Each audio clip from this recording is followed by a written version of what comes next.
السلام علیکم خواتین و حضرات، آج ہم آپ کے لیے غالب کی جو غزل لائے ہیں اس کا پہلا شعر ہے۔ نالۂ دل میں شب انداز اثر نایاب تھا سپند بزم وصل غیر گو بیتاب تھا۔ نالۂ دل کا مطلب ہم آپ کو پہلے بھی بتا چکے ہیں کہ دل کا چیخنا چلانا، آہ فریاد کرنا، اور انداز اثر کہتے ہیں اثر ہونے کا انداز، اور نایاب کا مطلب ہوتا ہے کم ملنا یا نہ ملنا، اور سپند کہتے ہیں، آپ نے سنا ہوگا کہ ایک بوٹی ہوتی ہے ہرمل، اس کا ایک کالا دانہ ہوتا ہے، تو وہ دانہ جو ہے وہ نظر بد سے بچانے کے لیے آگ پر ڈالتے ہیں اور وہ چٹکتا ہے۔ وصل غیر کا مطلب یہ ہے کہ دوسرے کے ساتھ ملاقات، تو وہ اپنے یہ کیفیت بیان کر رہے ہیں اپنے محبوب کی دوسرے کے ساتھ ملاقات میں۔ اب جب ہم اس کی شرح کریں گے تو آپ سمجھ جائیں گے کہ وہ کیا کہنا چاہتے ہیں۔ تو وہ کہہ رہے ہیں کہ رات میرے دل سے جو نالا اٹھتا رہا، جو میں فریاد کرتا رہا، اس میں تاثیر بالکل غائب تھی، یعنی انداز اثر نایاب تھا، جیسا کہ پہلے مصرعے میں کے آخر میں لکھا ہے کہ انداز اثر نایاب تھا، اور میرا محبوب غیر کی بزم کو آراستہ کیے ہوئے تھا، مطلب وہ غیر سے ملاقات کر رہا تھا۔ تو میرے اس نالے میں اور میری اس فریاد میں گرم جوشانہ بلکہ میل جول کو نظر سے بچانے کے لیے سپند کا کام کرتا رہا، یعنی میرے حق میں اثر پیدا کرنے کی بجائے میرے خلاف مشروع عمل رہا، اگرچہ ساتھ ساتھ بیتاب و بے قرار تھا۔ اب اس میں دیکھیے غالب نے یہاں بھی اپنے محبوب کی جو مرضی تھی اس کو نظر میں رکھا ہے، یعنی وہ کہتے ہیں کہ میرا محبوب اگر کسی غیر سے بھی مل رہا تھا تو میں یہ چاہتا تھا کہ یہ محفل جو ہے یہ خراب نہ ہو اور یہ اس کو کوئی بد نظر نہ لگے، یعنی میرا محبوب اگر اس میں خوش ہے کہ وہ میرے رقیب سے ملے، میرے مخالف سے ملے، تو مجھے اس محفل کو زیادہ سے زیادہ اچھے بنانے کی کوشش کرنی چاہیے، حالانکہ اس پر دکھ کی وجہ سے میں فریاد کر رہا تھا، اور میرا نالہ جو تھا وہ ایک طرح سے وہ ہرمل کا دانہ بنا ہوا تھا جو نظر بد سے بچاؤ کے لیے آگ پر ڈالتے ہیں تاکہ میرے محبوب کی محفل خراب نہ ہو۔ تو شاعر نے نالے سے 3 کام جو تھے وہ لیے، ایک تو اس کا بے اثر رہنا، اور دوسرے غیر کی بزم میں وصل کے لیے سپند بننا، اور تیسرا بے قرار ہونا۔ تو ان کے کہنے کا مطلب یہ ہے کہ اول تو میرے داد اور فریاد اور نالے میں کوئی اثر ہی نہیں تھا، اس نے کچھ کیا تو میرے خلاف کیا، اور اگر اس میں واقعی کوئی تاثیر ہوتی تو میرا محبوب غیر سے ملتا ہی کیوں۔ اچھا، اب اگلے شعر کی طرف آتے ہیں۔ مقدم سیلاب سے دل کیا نشاط آہنگ ہے، خانہ عاشق مگر ساز صدائے آپ تھا۔ اس میں مقدم کا مطلب ہوتا ہے آنا، اور آہنگ کہتے ہیں آواز کو، گانے کو، گیت کو، طرز کو بھی کہتے ہیں، اور قاعدے اور قانون کو بھی کہتے ہیں۔ اور ساز صدائے آب، یہ اصل میں انہوں نے جل ترنگ کے لیے استعمال کیا۔ آپ تو جانتے ہیں کہ جل ترنگ ایک ساز ہوتا ہے جو پانی کی کچھ پیالیوں میں پانی ڈال کر اور اس کی مختلف مقدار اس میں رکھتے ہیں، یعنی کوئی کم بھری ہوئی ہوتی ہے، کوئی زیادہ بھری ہوئی ہوتی ہے، کوئی پوری بھری ہوئی ہوتی ہے، اور اس کو 7 سروں کے مطابق بنا لیتے ہیں۔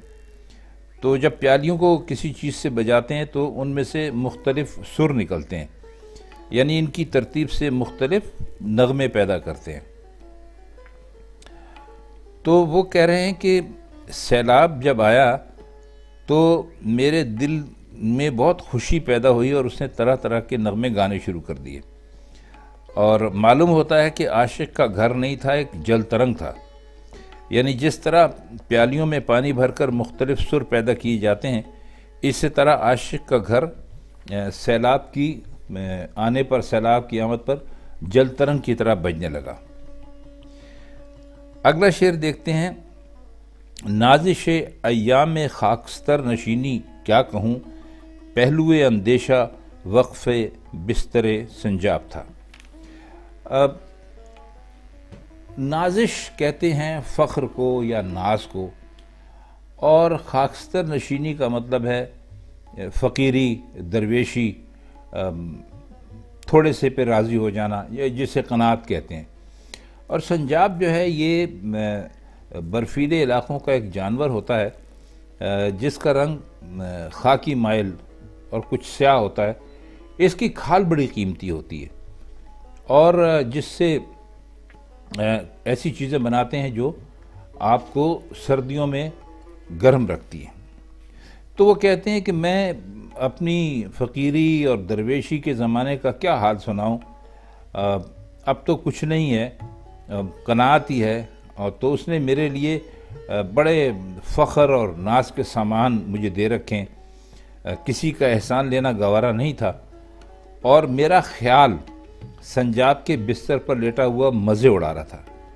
یعنی جسم ہی نہیں، دل و دماغ پر بھی انتہائی راحت اور شادمانی تھی، اور تشویش کی کوئی بات تھی ہی نہیں۔ اچھا، اگلے شعر کی طرف آئیے۔ کچھ نہ کی اپنے جنون نارسانے، ورنہ یاں ذرہ ذرہ روکش خورشید عالم تاب تھا۔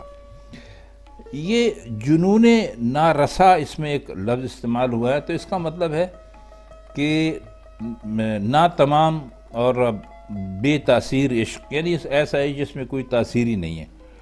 اور روکش کہتے ہیں مقابل میں جو آدمی آئے، جو آپ کا حریف ہو، شرمندہ کرنے والا ہو۔ تو وہ کہتے ہیں کہ ہمارے ہی ناتمام عشق سے کچھ بن نہ آیا، اور وہ خدا کی دی ہوئی صلاحیتوں سے فائدہ نہیں اٹھا سکا۔ ورنہ عشق کی برکت یہ ہے کہ وہ جہاں پہنچتا ہے وہ ذرے ذرے کو اس قدر چمکیلا اور درخشاں بنا دیتا ہے کہ اس سے پوری کائنات ایسے روشن ہو جاتی ہے کہ سورج بھی شرمندہ ہو جاتا ہے۔ تو اس کی اس چمک، اور یہ اس کی جو چمک اور آب و تاب تھی، ان ذروں کے آگے مان پڑ گئی جنہیں عشق نے روشنی بخشی تھی۔ ذرہ ذرہ روکش خورشید عالم تاب تھا، یعنی ایک ایک ذرے نے جو خورشید یعنی سورج جو ہوتا ہے، اس کو جو کہ عالم تاب ہوتا ہے، یعنی پوری دنیا میں اجالا کرتا ہے۔ بس ہماری قسمت ایسی نہیں تھی کہ ہمارے عشق کامیاب نہ ہوا، ورنہ تو وہ سورج تک کا منہ پھیر دیتا۔ اگلا شعر دیکھتے ہیں۔ آج کیوں پرواہ نہیں اپنے اسیروں کی تجھے، کل تلک تیرا بھی دل مہر و وفا کا باپ تھا۔ اسیر کہتے ہیں قیدی کو، اور مہر و وفا تو آپ مطلب جانتے ہی ہیں کہ اسے کیا کہتے ہیں، وفاداری، وفا کرنا۔ تو وہ کہتے ہیں کہ اس شعر میں کوئی خاص زیادہ کوئی معنی پوشیدہ نہیں ہے، بہرحال ہم اس کی تشریح آپ کے لیے کر دیتے ہیں کہ وہ کہتے ہیں کہ کچھ معلوم نہیں ہے ہمارے محبوب، آج تو ان لوگوں سے کیوں بے پرواہ ہو گیا ہے جو تیرے عشق کے جال میں ہیں، اور کل تک تو یہ صورت نہیں تھی، اور تجھے بھی محبت اور وفاداری کا ایک نشان سمجھا جاتا تھا، یعنی تو محبت اور وفاداری پر قائم تھا، اور عاشقوں سے یہ بے پرواہی تیرا طریقہ تو نہیں تھا۔ آج نہ جانے تجھے کیا ہو گیا، کچھ سمجھ میں نہیں آیا۔ اچھا، اب ایک اور شعر دیکھتے ہیں کہ یاد کر وہ دن کہ ہر حلقہ تیرے دام کا، یاد کر وہ دن کہ ہر ایک حلقہ تیرے دام کا، انتظار صید میں ایک دیدہ بے خواب تھا۔ یہ شعر میں پورا دوبارہ پڑھتا ہوں۔ یاد کر وہ دن کہ ہر ایک حلقہ تیرے دام کا انتظار صید میں ایک دیدائے بے خواب تھا۔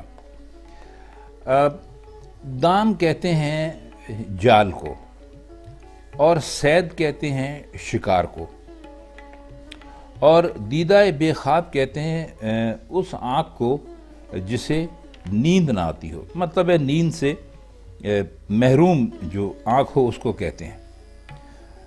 تو وہ کہتے ہیں کہ وہ دن یاد کر کہ جب تیرے جال کا ایک ایک حلقہ، آپ جانتے ہیں کہ جال مختلف قسم کے حلقوں سے بنا ہوا ہوتا ہے، تیرے جال کا ایک ایک حلقہ شکار کے انتظار میں اس آنکھ کی طرح کھلا تھا جو نیند سے محروم ہو۔ اس بہت ہی آسان شعر ہے، اس کی مزید اب شرح کرنے کی کوئی خاص ضرورت نہیں ہے۔ اس کا مقطع ہے، یعنی آخری شعر ہے کہ میں نے روکا رات غالب کو وگرنہ دیکھتے، اس کے سیل گریاں میں گردوں کف سیلاب تھا۔ اس میں جو ایک مشکل لفظ ہے وہ سمجھ لیجئے، گردوں ہے، آسمان کو کہتے ہیں، اور سیل گریہ کا مطلب ہوتا ہے رونے کا سیلاب۔